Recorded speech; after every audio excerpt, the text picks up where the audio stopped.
All right, hey everyone. So welcome again to another live stream. Hopefully I gave some notice at least today that I would be starting one.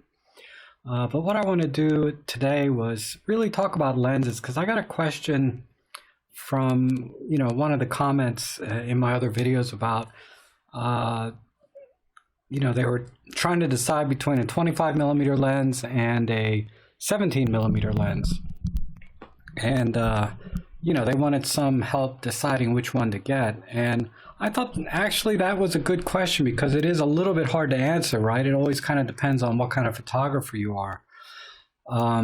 Excuse me.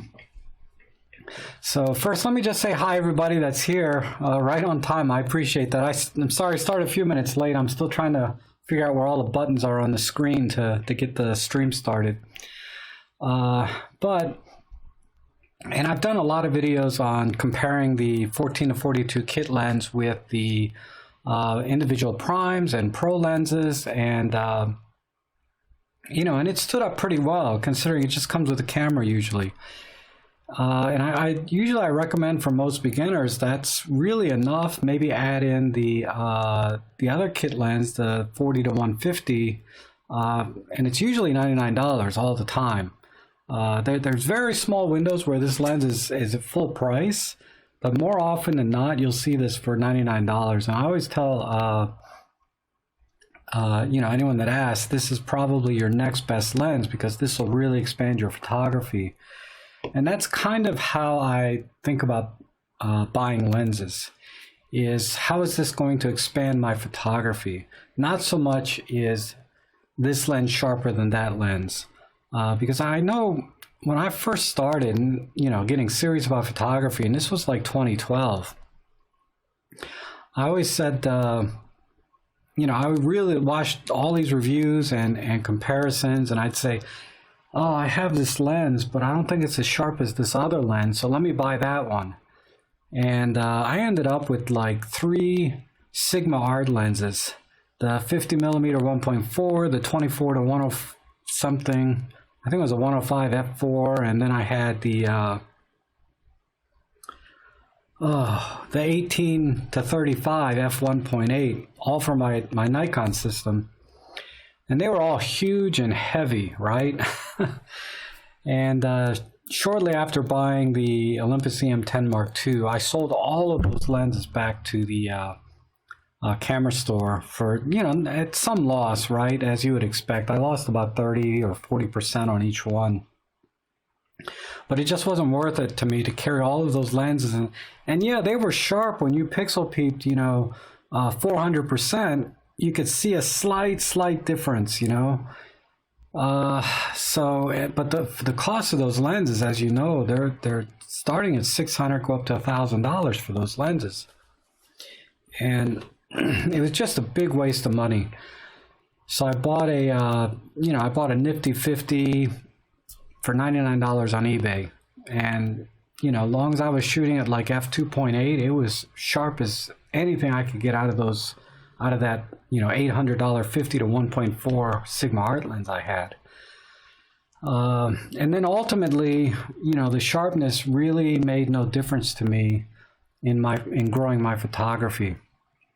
And that's kind of where the stage I'm at now is when I go to buy a lens, I always ask myself, is this going to expand my photography? Because I don't really need a sharper lens. So I try to, when people ask me what lens should I buy next, that's why I did all those videos on how does it compare to your 14 to 42, because you already have that focal length covered probably. From 14 to 42, why would you buy a 25, a 45, a 17? If you think you're going to get sharper images, maybe, but is it going to expand your photography? Not really. So that's kind of my philosophy, and I wanted to get some feedback on that initial question of if a person's thinking about a 25 or a 17 and they can only pick one, which one would you recommend? And I've thought about this since a little bit early this morning when I saw the question come up the first time.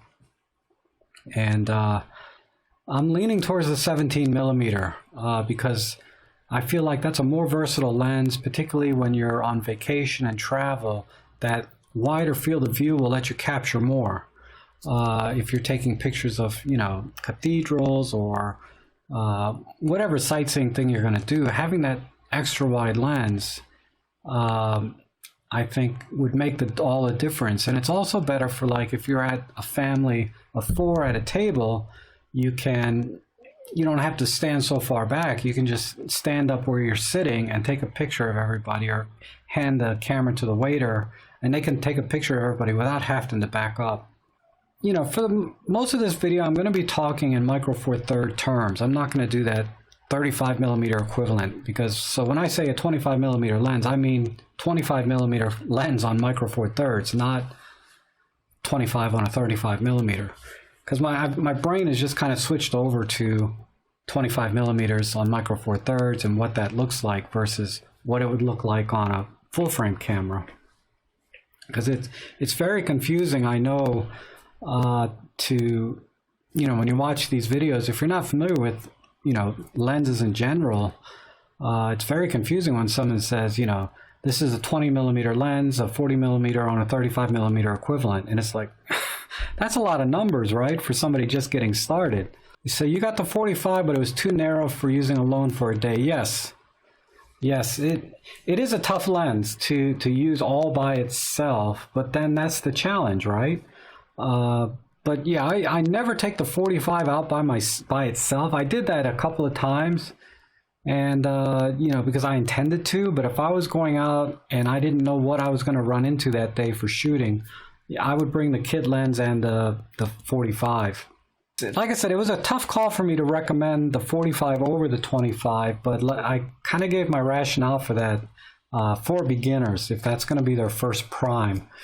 I mean, if they had no lens at all, like they didn't have the kit lens or the 40 to 150, I'd say, yeah, get the 25 if you're going to buy prime. But I'm making that assumption that they already have the 14 to 42.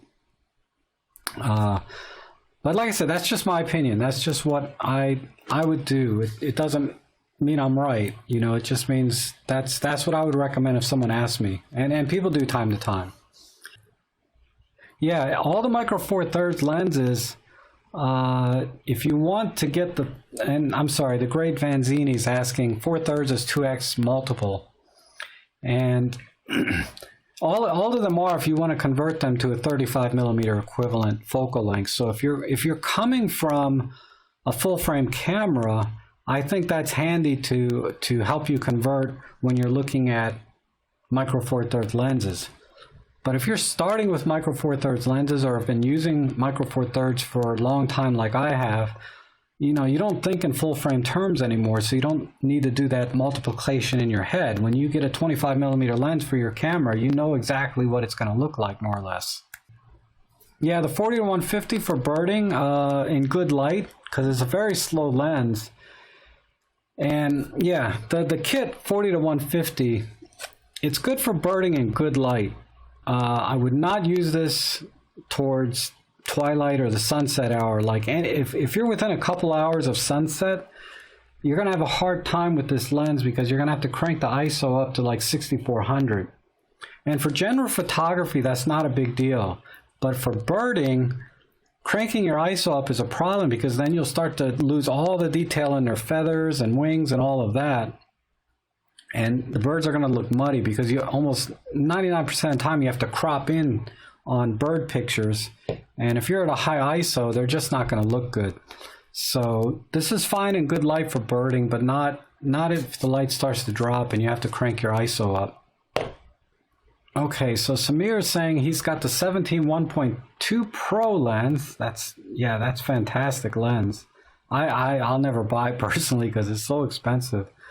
But you plan on buying the 75 1.8. Yeah, that's 75 1.8. I have that lens, and I bought it for no good reason. I was going to do a few portrait jobs, and I think I've done 2 portrait jobs. And for like a family of 3 outdoors.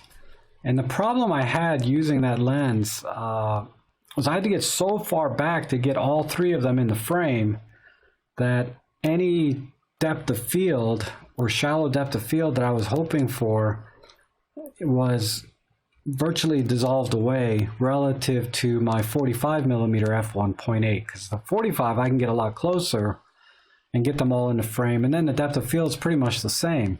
If you have the okay, so Patrick's saying they have the 14 to 42 and the 40 to 150, and they're thinking about the 17. Yeah, I mean the 17 is a great first lens if you like that focal length. And so what you can do is, you know, look at when you have your kit lens, or actually you have the 40 to 150, shoot a bunch of pictures at 45, and then get your other kit lens, shoot a bunch of 25, and then a bunch at 17, because you have those focal lengths covered. And see what you're comfortable with in focal length, and then decide on which prime you want to get at f1.8, because all three primes are very good, the 17, 25, and 45.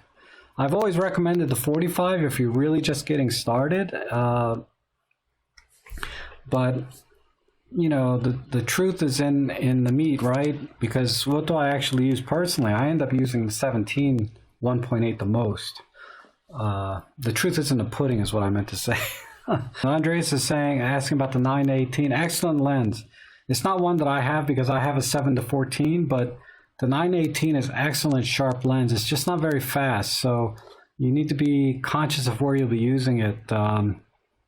I think for indoor travel photography, just crank your ISO and you'll be fine. The Panny 21.7, excellent lens, but don't use it for video. And buying a used lens safe. I would buy them from a camera store that sells used lenses. I rarely buy them online unless it's some kind of lens you could never find anywhere else. Another good place to go is the Olympus certified refurbished site to get their lenses from there. They usually have some really good discounts. I bought a 12 millimeter lens mainly for vlogging on my Pen PL8, and then I bought like this generic lens hood for it, and it's been awesome. This is a great lens for vlogging, and then to some extent astrophotography, like, you know, really wide field of view. And landscapes. This is a terrific lens, and it's tack sharp. I mean, I have to dial the sharpness down a little bit in camera for some videos that I do sometimes because it's so sharp. So let's go down to the 30 millimeter macro right here. I use this site to look at the specs right over here on the side. I'll zoom that in. And these are the things I look for. And if we're thinking about a macro lens, I'm going to look at the minimum focusing distance, because that's where it's going to have the maximum magnification. And the maximum magnification is 1.25x, so it's a little bit better than 1:1, which is excellent. But look at the closest focusing distance, 0.095 meters. So to get that kind of close focusing and magnification, you have to be like this close to the subject, right?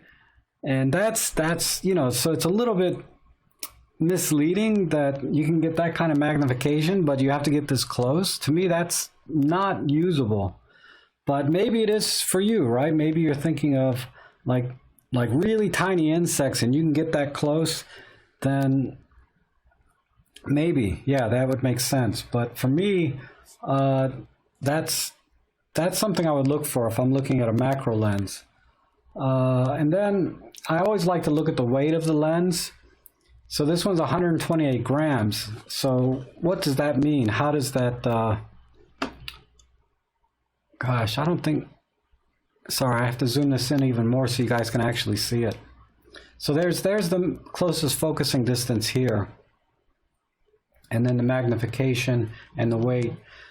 So I see 128 grams. I want to get a feel for what does that actually weigh, right? So I look at the weight of a lens that I already have, like the kit lens, and I'll see that it's like 110 grams. So I'll say, okay, so this lens is only a little heavier and maybe a little bigger, because I like to know the physical size of the lens before I actually buy it, because the weight and size makes a difference to me. That's an important thing for me.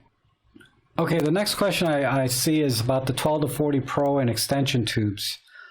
No, you can use any cheap extension tube, but the problem with using the extension tubes on the 12 to 40 Pro is you have to get really close, okay? And I'll just show you. Let me put it on.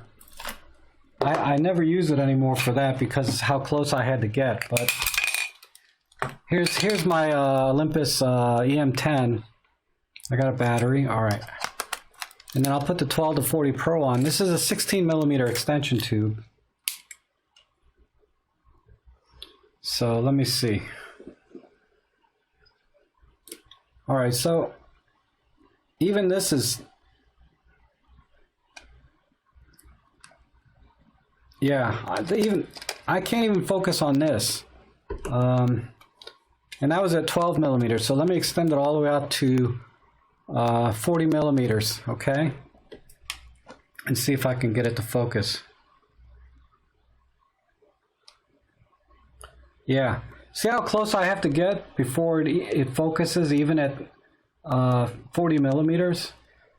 So I never use the extension tubes with the 12 to 40 Pro anymore because somehow the optics in this lens force you to focus really, really close, and that's just not a work. Let me take the lens hood off so you can even see. Let me see. Yeah, now I got focus lock right there. But if I move out to here, I got nothing. And if I go back to 12 millimeters, I mean the lens element is virtually touching the thing and it's still not able to focus. So yeah, don't get the extension tubes for 12 to 40 Pro. And what is your favorite all-around lens, Rob? The 17 millimeter f1.8. And then the best pro lens for portrait, I think the 45 f1.2 is the best. You can get by with the 45 f1.8, and by get by I mean no problem at all. You can get excellent pictures with the 45 1.8 and save a ton of money. But the 45 1.2 Pro is probably your best portrait lens. And then what's your favorite all-around lens in real estate? Okay, so real estate, it's going to be the 8mm fisheye Pro lens. That's what I use 99% of the time, and then I do the fisheye correction in post. Let's see, you'd like to add a 25 or a 17? I'd go 17 1.8 over 25 because your 12 to 40 Pro is already covering that focal length. It's already covering the 17 focal length, so I would just get the cheaper of the two, honestly, because both are pretty good. If you have to pick one, I would get the 17 because that's a lens you can walk out the door and that'd be the only lens you have, you know, and not regret it. At least for me, if I walk out the door with only one lens and it's a 17, I will have no regrets. If it's any other lens, I feel like I'm going to go out and say, I wish I had a different lens. Okay, so Martin says he has the 14 to 42 and he'd like to buy the 12 to 40 Pro. Is there any big difference? Yeah, the 12 to 40 Pro is significantly sharper and faster, especially at the long end of 40 millimeters. It's a full 2 stops faster, so it's going to give you a lot better low light performance. Now, but again, if you need it, right? If you don't need the faster part of that lens, the 2.8, the 14 to 42 it's sharp enough to do most photography. But if you need that 2.8 sharpness or low light capability, it's definitely worth the money. Eric is asking, what about extension tubes for the 75? Have you tried? Yes, I have tried that. All right, so we got power. Let's see. I got the 16 millimeter extension tube. Okay, so this is the working distance of the 75, and it looks like about a 1 to 2 ratio, meaning maybe 4 to 1. So it's not giving me a ton of magnification. But yeah, I don't like using tubes on the prime lenses personally. I'd rather use it on the 40 to 150 kit lens because with this, you're pretty much, when you use a prime lens and the extension tubes, you have virtually no working distance. It's either right here or right here. If you go back too far or come too close, it's not going to work. So extension tubes on a prime, you only have about this much wiggle room to get something in focus. And that's just really awkward in the field. So that's why I use a zoom lens, the 40 to 150 with the macro rings, because I can quickly focus by just zooming in and out, no matter what distance I'm at. And the working distance on this is, I think anywhere from here all the way to about, my arm's length, maybe 4 feet. So it's pretty solid with macro extension tubes. And Mary's asking, what is the difference between extension tubes and close-up filters? Okay, extension tubes move the lens further away from the sensor, and thereby thereby enlarging the image that's hitting the sensor. So I don't know if you remember film projectors from school, maybe, where they project the movie onto the screen, right? And as they move the projector backwards, the image gets bigger, right? No, I guess a flashlight does the same thing. If you put a flashlight right up to your hand, you'll have a nice little circle, but then as you move it back away from your hand, that circle gets bigger. And that's what an extension tube is doing with your lenses, is you have a little circle here from your lens, but then when you put the extension tube on and move it away, that circle gets bigger, thereby expanding the image. And that's how you get sort of that magnification effect with extension tubes. Now, the filters that you screw onto the front, they're like a magnifying glass that you put in front of the lens, right? So they screw on and they work like a magnifying glass rather than the other way where you're pulling the lens away from the sensor. So generally speaking, using an extension tube is better than using a front screw-on type magnification or macro lens, because most of the macro lenses, unless you're buying a quality Panasonic Olympus glass, they're going to degrade the quality of the image, versus an extension tube does not interfere with the image at all. The only thing you lose with extension tubes is you lose a little bit of the intensity of the light as it moves further away. And that's why big projectors that project big screens, like in a movie theater, they have to have very powerful lights, right? Because they're so far away from the screen. So you lose a little bit of light, maybe a stop of light. But that's why when I do a lot of the macro photography on my videos, I always use a flash with the macro photography, and then I don't have to worry about the ambient light.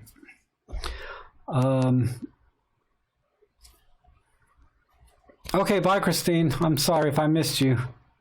I didn't get to say goodbye, but that's okay. We'll see you again next time. What do I think about the Samyang Object F2 object? I'm sorry. My glasses. There we go. 12 millimeter f2. I hear it's awesome. I don't own it because I have the Olympus version. But yeah, Samyang is pretty well known to have excellent quality optics. You just have to manually focus it. So I wouldn't hesitate to buy it if it's significantly cheaper than the Olympus version. Again, I bought the Olympus version because I can justify the cost with my YouTube business, right? But I can't justify, if I was just an enthusiast, I would have probably bought the Samyang version to save that couple $100 or however much it is. I think it's only like a $200 lens. I'm not that familiar with the pricing on that lens, but yeah, don't hesitate to buy that lens. It's excellent from all accounts. Do you have any vintage lens that you enjoy using? Yes. I have two. One is in my other bag, but my Nikon 105 millimeter f2.5, which is, pretty well-known lens, but that's an awesome, awesome lens. I just love that focal length is just right. And my 135 f3.5, which I have right here, and it's still got the adapter on it. And actually, I prefer this over the 105 because it has its own lens hood built in, and it gives me that extra reach. And you know, the focusing is so smooth. Yeah, this is probably one of my most favorite vintage lenses. Is the Nikon 135 f3.5, and yeah, I haven't taken it out in a while. I should. I'll have to vlog with some vintage lenses one day. I'll do a photo walk or drive-by with a vintage lenses on my EM1. Is a fisheye lens useful? Not really. It's really just a lens for fun. So if you're interested in fisheye, get the Pixco 8mm fisheye lens. I have a review on that lens on my channel, so just search for the cheap 8mm fisheye lens, and my video should come right up. It'll be the cheapest, and it's a recent video. So start with that. It's $62 or $63 before you buy a more expensive one, because then they go up to $150, $200. I paid a lot more than that for mine. But I bought mine because I can justify it with my business. In real estate, I use it 100%. So if you need it specifically for something, but it's not useful otherwise, it's just kind of fun.